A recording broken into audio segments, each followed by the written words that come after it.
All right, guys, I want to talk about the criteria in the clinical diagnostic system. Those of you who've taken my psychomental illness class will be familiar with this. Those of you who have not, no worries.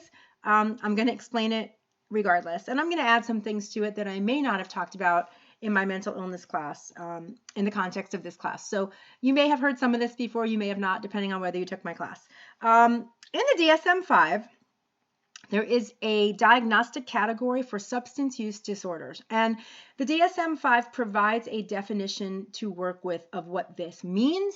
According to the DSM-5, a substance use disorder describes a problematic pattern.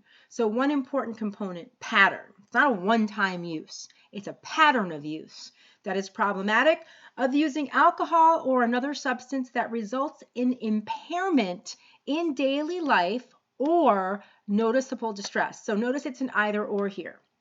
Even if you as the user are not experiencing subjective distress, which means even if you are not feeling yourself that you have a significant problem that is detracting from your well-being or your life, if it is nonetheless impairing your daily life functioning, you're losing jobs, you're having relationship problems, you're failing at school, all because of the use of a substance. Whether or not you have subjective distress, that still counts as a diagnostic criteria. In the DSM-5, substance use disorders can vary in severity, mild, moderate, or severe, and the determinant of which of these levels of severity a person is considered to have depends on literally the number of diagnostic criteria that he or she meets. So this video is going to talk about this slide and the next slide because they're related. The next slide lists the DSM-5 diagnostic criteria. Some things I want to tell you about it before we get to that next slide. A minimum of 2 to 3 criteria is required for a mild substance use disorder diagnosis, while 4 to 5 is considered moderate, 6 to 7 severe. Now, one of the things I want you to notice on the next slide when you take a look at it is there are 11 symptoms, 11.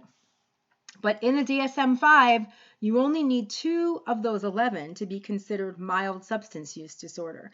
And even 6 or 7 of those 11 qualifies you for severe.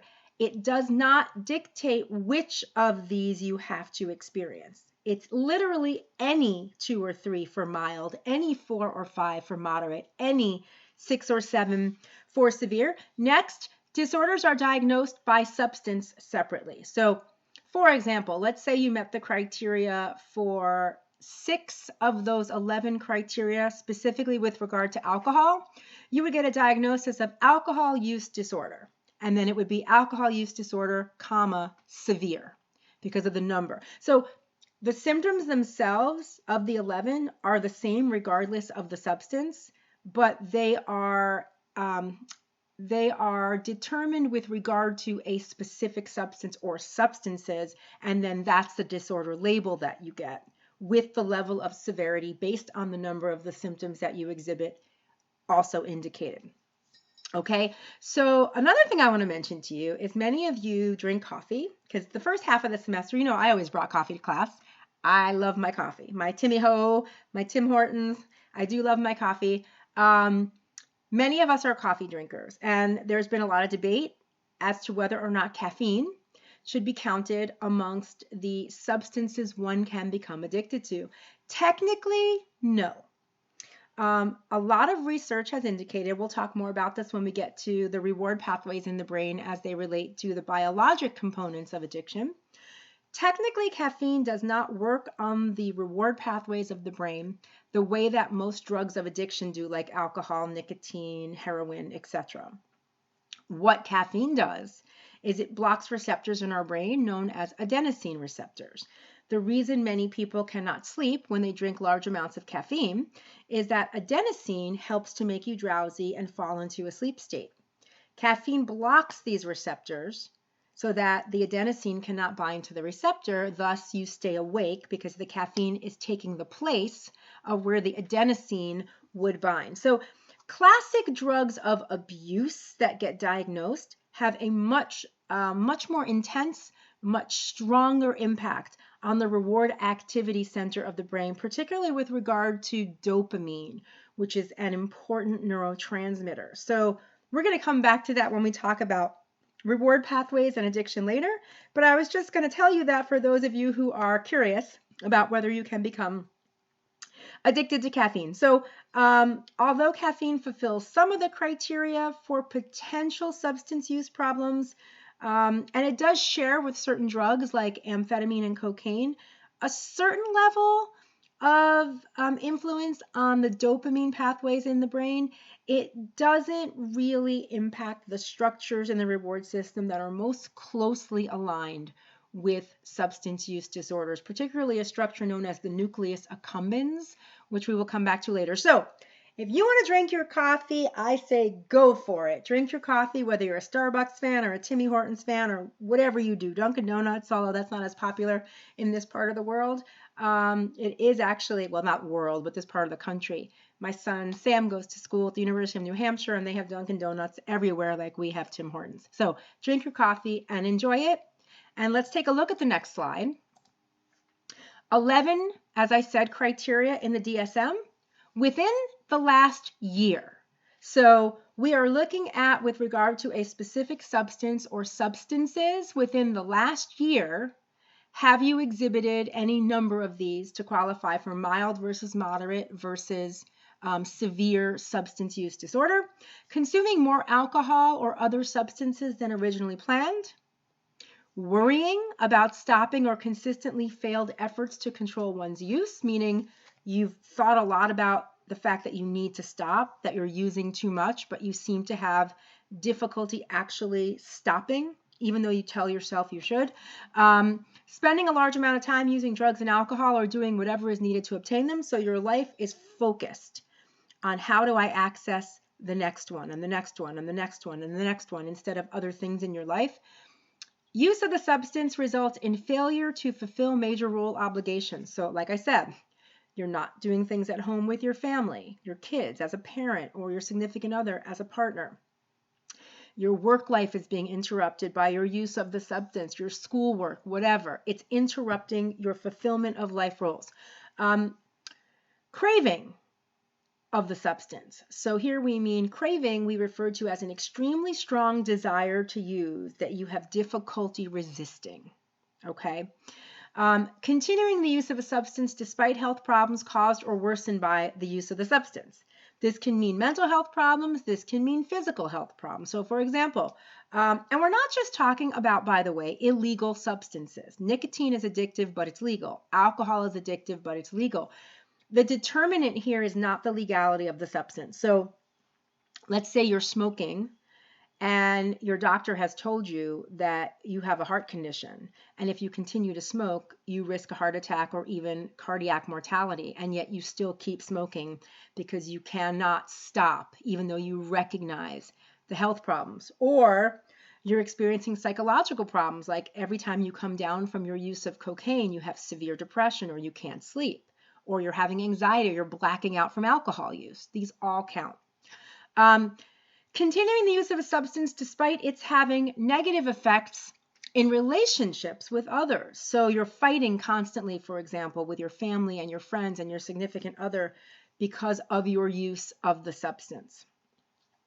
Repeated use of the substance in a dangerous situation, like when you drive, you're always under the influence, or at work, you have to operate heavy machinery, and you're doing that under the influence. Giving up or reducing activities in a person's life because of the drug or alcohol use. So let's say you're a person who really loves to play basketball, and every time your friends ask you to go play a pickup game, you're always hungover, so you can never go. Or instead of doing things with your friends or your significant other or your family, you're getting wasted at the bar all the time, or you're snorting cocaine in your room. These are all examples.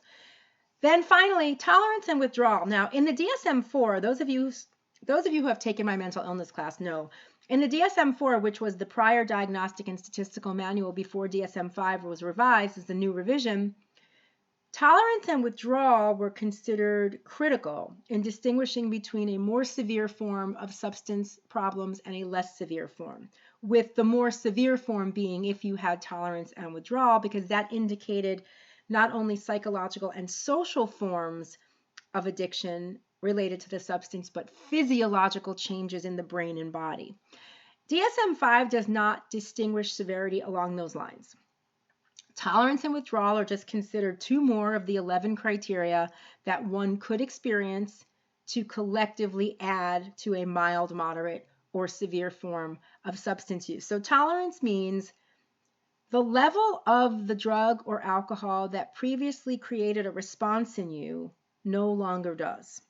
So, for example, if you became intoxicated after 2 beers in the beginning, and now 2 beers has no measurable impact, and you need to have 5 to get the same level of intoxication, that's an indicator of tolerance.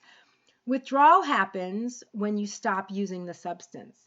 And these are a collection of very aversive psychological and physical symptoms. Sweating, and it does vary by drug.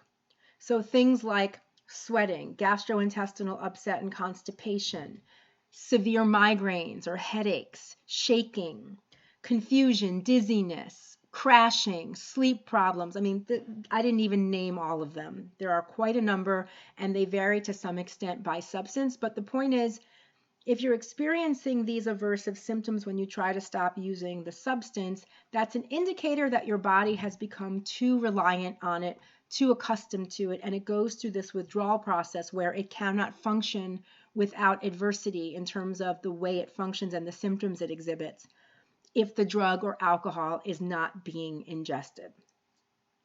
So I want you to think about these before you move on to the next slide and meet me on the next slide, so to speak. I want you to think about these because there's a lot of controversy about the new DSM-5 criteria when DSM-5 was revised.